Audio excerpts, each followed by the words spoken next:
C. Joseph Vijay எனும் நான்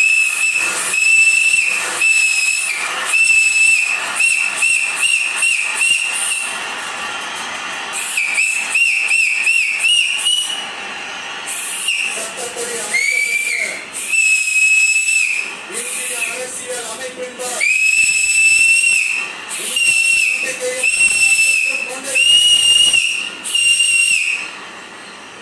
India நாட்டின் ஒப்பில்லாத முழு முதல் ஆட்சியையும் ஒருமையையும் என்றும் தமிழ்நாட்டு அரசின் முதலமைச்சராக உண்மையாகவும் உளச்சான்றின்படியும் என் கடமைகளை நிறைவேற்றுவேன் என்றும்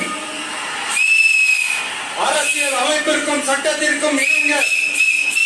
அச்சமும் ஒருதலை சார்பும் இன்றி விருப்பு வெறுப்பை விலக்கி பலதரப்பட்ட மக்கள் அனைவருக்கும் நேர்மையானதை செய்வேன் என்றும் ஆண்டவன் மீது ஆணையிட்டு